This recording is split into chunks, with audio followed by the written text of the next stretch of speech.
Hey y'all, Eric here. Just thought I'd jump on here. I just finished working out and I was rehydrating and I was watching Queen City News and they announced that the Senate, and it just came in, that the Senate has passed the big beautiful bill. It actually came down to a 50-50 split. What that means is the Senate, which is divided along party lines 53 to 47, meaning that 3 Republican senators voted no, with the Democrats making it a 50-50 tie. And then J.D. Vance, I saw it on my newsfeed when I woke up this morning, that J.D. Vance had been summoned to come to Capitol Hill, but they didn't say why. And now I understand why. The second time he has been on the Hill to break the tie in favor of the Republicans. And so the Senate bill has passed, but it's still not a done deal yet. Now it has to go back to the House. And I can tell you, based on the Hill's reporting, and I'll link this in the description of the video, the House at this current time, and today being Tuesday, and the deadline, Trump set the deadline for this to come to his desk by Independence Day on Friday. They don't have the votes. There are at least 8 House representatives on the Republican side who have said they will not vote for the Senate version. When it was passed by the House and went to the Senate, it passed by 1 vote. 1 vote.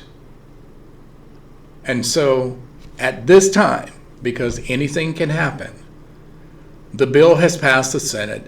Because it is different than the House bill, it has to go back to the House to see if the House can then match the Senate's version. And if they can and they pass it, then it goes to Trump's desk to be signed.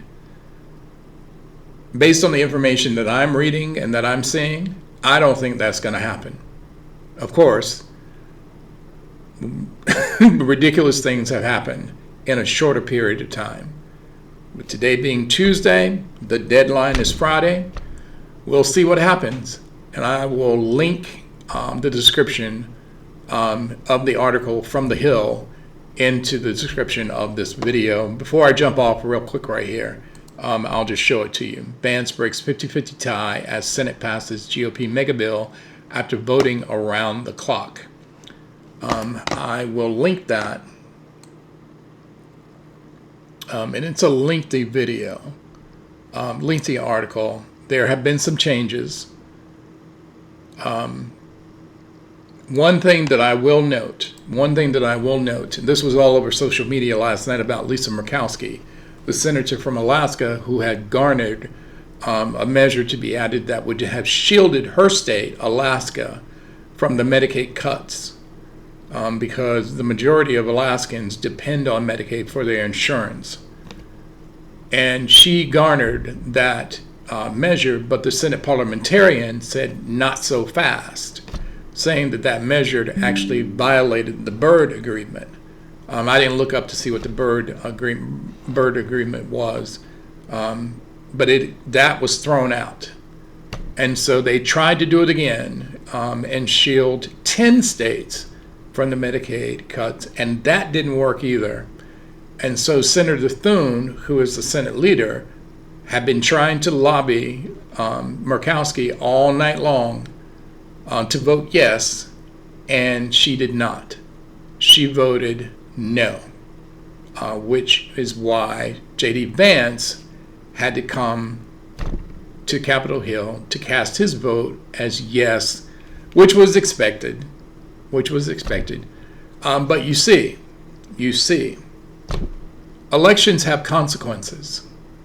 Granted, somebody can make the argument that Kamala Harris did the same thing under the Biden administration, where she had to come to Capitol Hill and break a tie.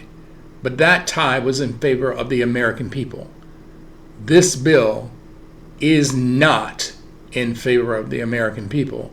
And I will make note that Lisa Murkowski added an amendment to double the $25 billion that's in this bill for rural hospitals to $50 billion to shore up the rural hospitals that still could close due to funding cuts based on where they are and how many people they serve, losing staff. And she was going to pay for it by creating an account, a new tax bracket, that any individual making $25 million or more would pay 39.4% in taxes on that money, and any couple that made $50 million or more would pay that same thing. And it was voted down 22 to 78. But it is of note that 18 Republicans voted for that bill, even though it was going to raise taxes on the wealthy. But it was voted down 22 to 78. And so that's where we stand now. I know other people will be reporting on this later, but I got I got it first. And I don't even have 1,000 subscribers. So please share this video, like and subscribe. It helps me with the algorithm. And then I will see you on the next video. Pride Month has ended, but Pride season is still going on. So happy Pride.